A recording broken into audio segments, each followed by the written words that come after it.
मैं सबसे पहले आप सभी मेरे पत्रिका भाइयों को नमस्कार करता हूं। तो आप इतनी संख्या मुझे आशीर्वाद देने आए हो और मेरे केंद्रीय नेतृत्व का, मेरे प्रदेश के नेतृत्व का जो इतनी बड़ी जो जिम्मेवारी सौंपी है, मैं उनका धन्यवाद करता हूं।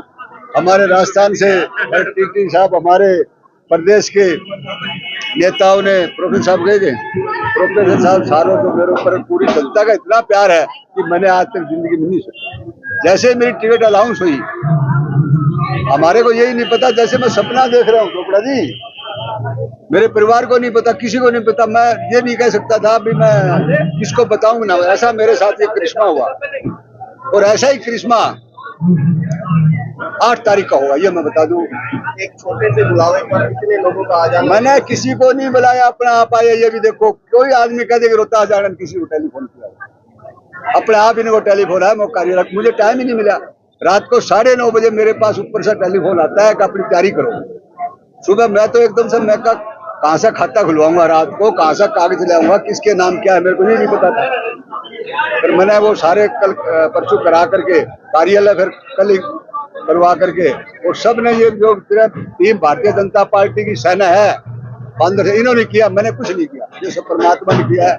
और ये 10 साल आपकी सरकार रही है, अब आगे अगले 10 साल में जितना काम किया है सरकार ने, आप लोगों से बताने की जरूरत नहीं है कि जितना काम इस सरकार ने किया है किसी ने किया ही नहीं। गरीब से गरीब जो हमारा मजदूर भाई था, उसके बच्चे लगे हैं। कोरोना काल के अंदर जितना मोदी जी ने किया, पूरा मतलब एक अमेरिका ने हाथ खड़े कर दिए थे, मोदी जी ने हाथ दिए। कोरोना काल के, मैं उस टाइम में बोर्ड का सदस्य था श्रमिक विभाग का। मेरे को आदेश आया कि आप जाकर के और साइन करिए कि हमारे जितने मजदूर भाइयों जो कापी है बीओसीडब्ल्यू बोर्ड की, उनके खाते में हमने हर हफ्ते 1,000 यानी 1.25 महीने तक हमने 5,000 रुपये खाते में डाला, क्योंकि सारा हिंदुस्तान बंद था। उनके पास ताजा खाने वाले, ताजा कमाने वाले थे। मोदी जी के और मनोहर लाल जी के आदेश के ऊपर हमने उनके 1.25 महीने तक उनके खाते के अंदर 1,000 रुपये डाला। मैं किसी से मुकाबला नहीं मानता, सबसे आगे रोहतास जांगड़ा है, भारतीय जनता पार्टी है। इससे मार्गदर्शन तो 8 तारीख को पता लगेगा। मैं पहले क्या बताऊं, ये जनता बजाएगी, मैं नहीं बजाने वाला। ये चुनाव जनता का, रोहतास जांगड़ा नहीं है, मोदी जी का है, नायब जी का है। इससे अच्छा प्रधानमंत्री आपका आ नहीं सकता, और इससे अच्छा मुख्यमंत्री आपका नहीं आ सकता, और इससे साधारण सदस्य आपका सरसे का विधायक नहीं आ सकता। मत ये प्रचार जनता कर रही है, मैं कर ही नहीं रहा कुछ। लोगों ने पता है प्रचार हमारा 10 साल में जो मुख्यमंत्री जी ने किया है काम है, प्रधानमंत्री जी मेरे को कहने की जरूरत नहीं, सब लोगों को पता है। पढ़े लिखे हो, मेरे सारे पढ़े लिखे ज्यादा हो, रोहतास में आते हो, जितना काम इस सरकार ने किया था किया ही नहीं। 2024 में क्या नया करने का विचार है अगले टर्म में, अगर आपको मौका देती है? मौका दे दिया मेरे को, तो अब देखते रहना। अब पहले बताना ठीक नहीं है, करता जाऊंगा मैं। मेरे को जब डायरेक्टर बनाया, किसी को पता नहीं था उस बोर्ड का।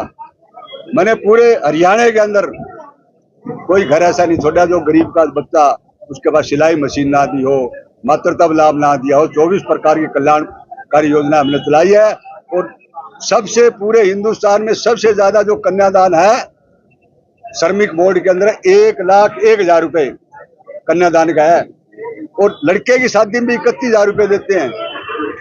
हर साल उनको 5100 रुपये महिला खाते में पहुंचाते हैं, क्योंकि इसका ज्यादा प्रचार नहीं हुआ आप लोगों को। 24 प्रकार की चोपड़ा जी ने पता है कि कितना हमने पैसा दिया है। और हुड्डा सरकार में तो ये बोर्ड बेच दिया था, इन्होंने गाड़ियां खरीद ली थी, वो तो हाई कोर्ट में जाकर के हमने इसका स्टे लिया, तो वो पैसे इसके खाते में आए। इन्होंने एक एनजीओ को ठेका दे दिया, हमने ठेका नहीं दिया कि हमने लोगों को सीधा जनता में, जिस तरह से मुख्यमंत्री बने हैं। नायब सैनी मेरे को बुलाया भी, क्या विचार है? मैं को जी थोड़ा सा मजदूरों में दिक्कत है।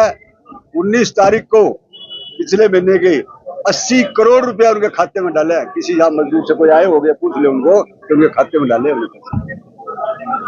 जो अंतिम छोर पर वक्तव्य था उसकी सोच करता है हमारे देश का प्रधानमंत्री, हमारे प्रदेश का मुख्यमंत्री नायब जी सैनी बहुत सामान्य परिवार से है।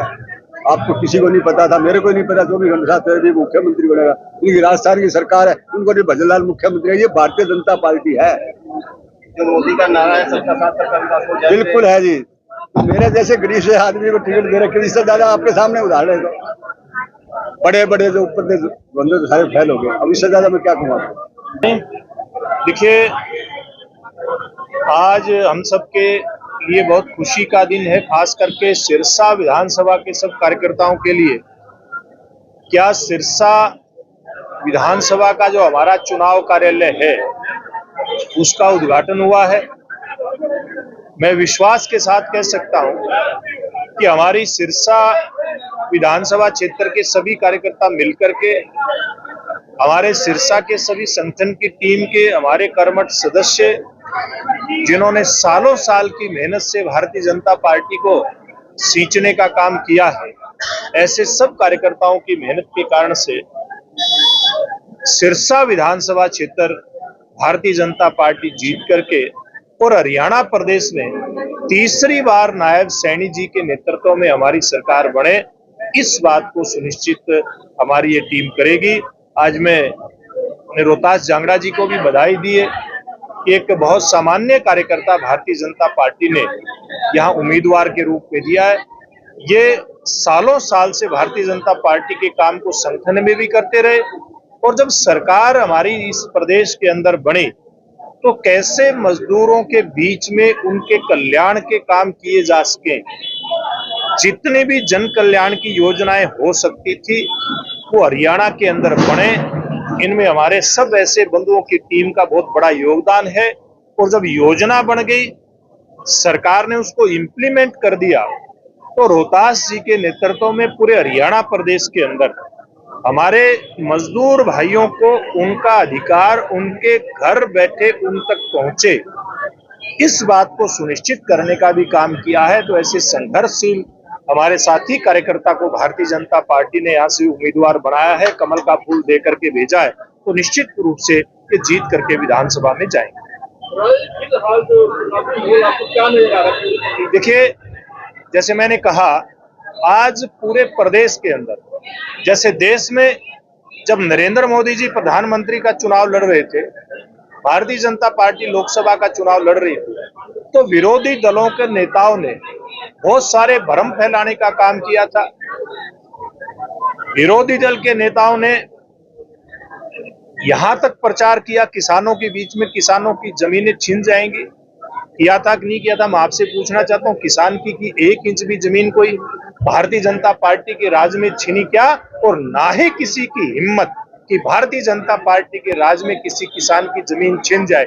जमीनें छीनती थी तो कांग्रेस पार्टी के राज में छीनती थी, और हरियाणा सरकार में जो लोग नेतृत्व करते थे उनके बड़े दामाद को जमीनें छीन करके दी जाती। इसी प्रकार से भ्रम फैलाया गया कि देश के अंदर संविधान खत्म हो जाएगा, आरक्षण खत्म हो जाएगा। भारतीय जनता पार्टी ने फिर भी देश की जनता का विश्वास मत हासिल किया, मोदी जी ने विश्वास मत हासिल किया। अब लोगों के ध्यान में आ गया कि जो झूठा आरोप भारतीय जनता पार्टी पर लगाते थे कि ये संविधान खत्म कर देंगी, आज उन्हीं का नेता राहुल गांधी विदेश में जाकर के उस आरक्षण को खत्म करने की बात करता है। तो ऐसे बहुत सारे मुद्दे हैं। लोगों को इस बात का भी ध्यान है कि अगर कहीं गलती से दूसरी पार्टी को मौका मिलता है तो हमारे बेरोजगार नौजवानों को जो मेरिट के आधार पर हमारी सरकार ने रोजगार दिया है, अगर कहीं गलती से दूसरी पार्टी की सरकार आती है तो उनका रोजगार भी उनसे छीनने का डर युवाओं को सता रहा है। ऐसे बहुत सारे मुद्दे हैं जिनके चलते मैं दावे के साथ कह सकता हूं कि हमारी सरकार तीसरी बार हरियाणा प्रदेश के अंदर बनेगी। देखिए, हम तो हमेशा से हरियाणा के लिए आवाज उठाने के लिए दिल्ली में गए हैं, और 6 साल तक जो भी हरियाणा प्रदेश के लिए होगा राज्यसभा के अंदर आवाज उठाएंगे। आप सबका बहुत बहुत धन्यवाद। हमारे रहते आप बेरोजगार क्यों हैं? सरकारी नौकरी की सबसे अच्छी तैयारी, सबसे अच्छे अध्यापक, सबसे कम फीस, हरियाणा का नंबर 1 कोचिंग सेंटर ICS। संजीवनी अस्पताल बाल एवं शिशु रोग, general surgery, plastic surgery, neuro surgery, नेत्र रोग, फिजियोथेरेपी, स्त्री एवं प्रस्तुति रोग, हृदय एवं शुगर रोग, हड्डी एवं जोड़ रोग, कार्डियोलॉजी, दंत रोग, इमरजेंसी चिकित्सक सुविधाओं में एक भरोसेमंद नाम है। ICU, NICU, cath lab, hair transplant, private कमरे, urology, CT scan, laparoscopy, accident, trauma, heart attack, चलेगा इलाज। डायलिसिस की सुविधाएं उपलब्ध हैं। सभी मरीजों को खाना फ्री दिया जाता है। आयुष्मान भारत हरियाणा सरकार और रिटायर्ड फौजी भाइयों के इलाज, इंश्योरेंस और टीपीए पैनल पर सभी सुविधाएं उपलब्ध। पूछताछ मोबाइल नंबर 7027566691